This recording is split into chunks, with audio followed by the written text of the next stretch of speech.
sake. Right, but there's still a major problem with our page though. Just tell us what it is already. Okay, so remember a couple of courses ago where we tackled the page types in the safe zone? Yeah. That pages in Maglr have a fixed size and they don't scale up when the screen gets bigger. Yeah, I remember that. This means that some of the elements aren't spanning across the entire screen either, which could look a little strange. What do you mean?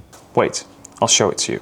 So let's look at our canvas again. We started off with a cool full screen scene to introduce the article. Then we moved onto the article itself on a long page scene where we used both black and green shapes as our background. I've also gone ahead and created a new section which uses both a blue and a light orange background. I've added some content about the Amazon rainforest in the meantime, just some images, text and a button. Nothing too fancy.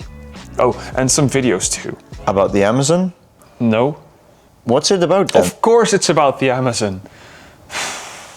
Anyway, when I go into preview mode now, we can see that the background image on our full screen scene doesn't span across the entire view. And when I scroll down a little, we suddenly notice that the black and green shapes aren't taking up the entire width of our view either.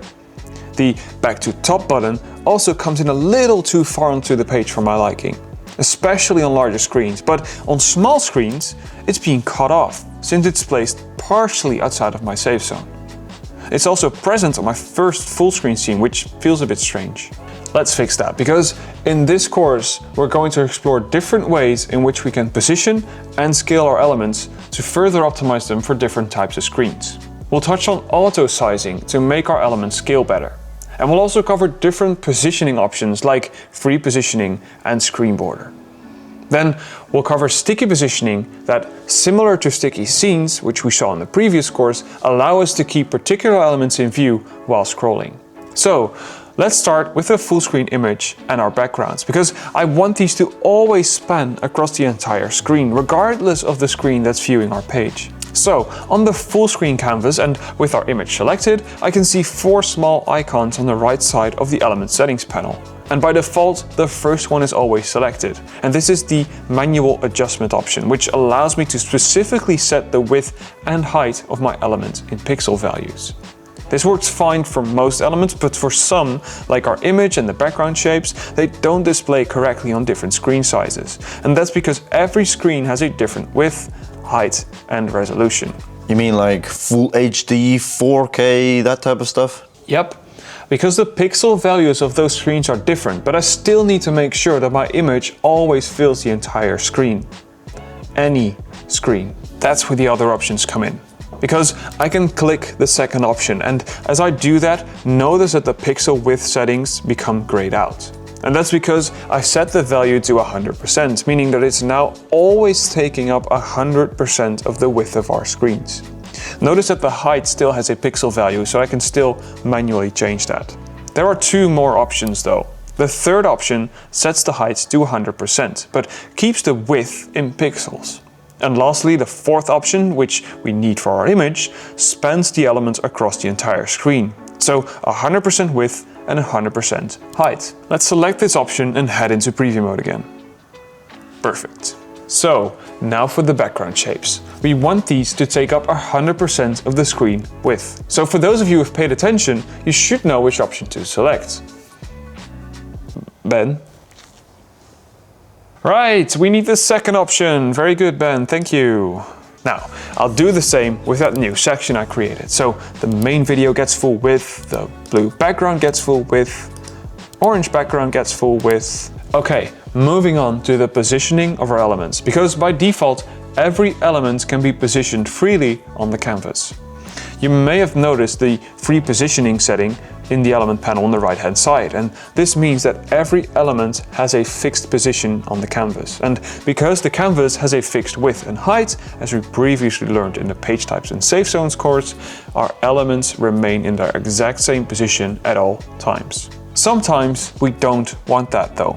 For example, when we have certain elements that should be visible in the top right of our scenes. We see this often with menu icons or decorative elements, like this back to top button here that we've placed in a previous course. Let's start by removing this entirely. In the scenes panel, I'll disable the first scene sticky on top setting and remove the sticky scene we made.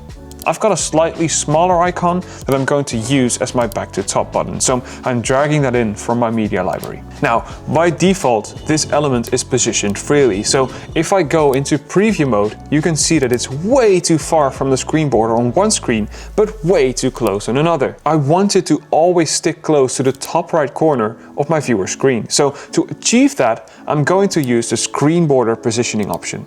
With this option, the element doesn't listen to its fixed position on the canvas anymore, and instead it listens to the screens of our viewers and positions itself accordingly. Select the element and click Free Position to open a drop-down menu, and click the screen border option, and notice how we now see some arrows appearing.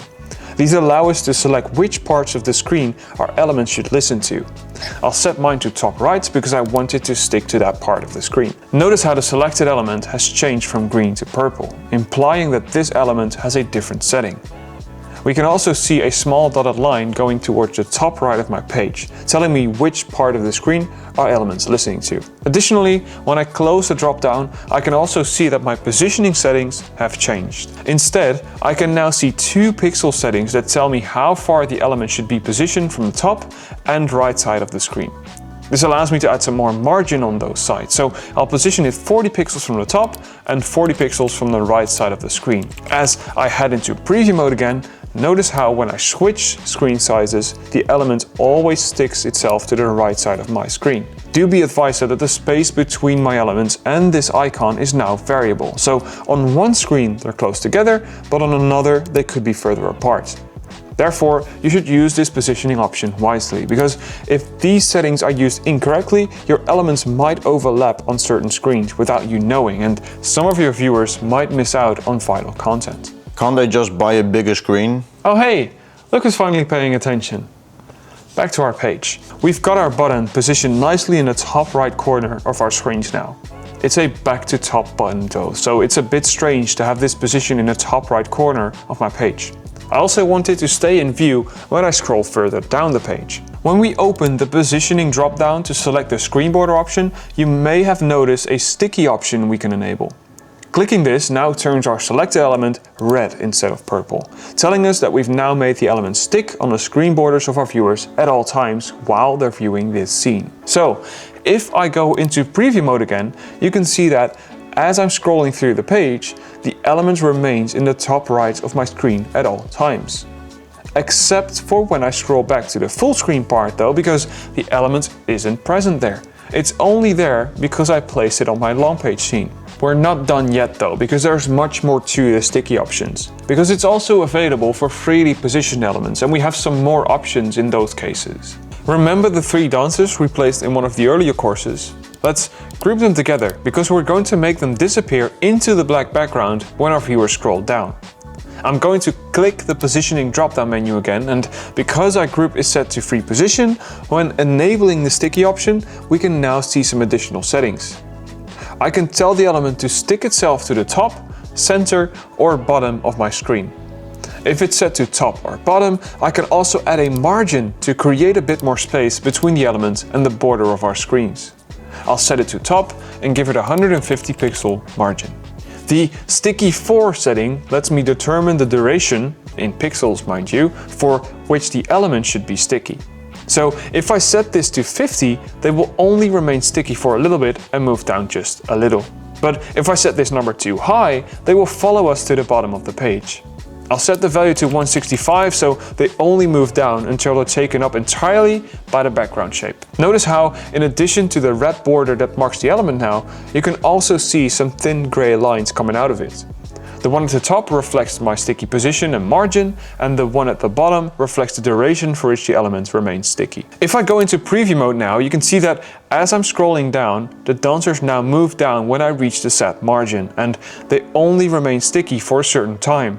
So they don't keep following me across the entire page like the back to top button does. Also good to note is that the sticky setting is only available on a long page scene type. So if you're working on a full screen scene and you can't see the option, that's why. But why can't I use sticky on those scenes then?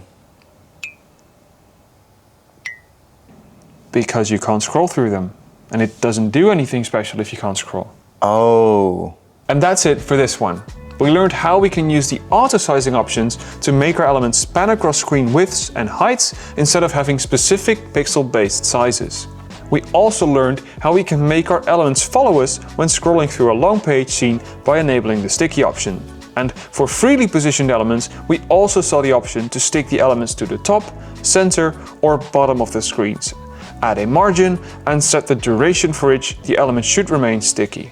In the next course, we're going to build a navigation menu that helps our viewers navigate through the scene.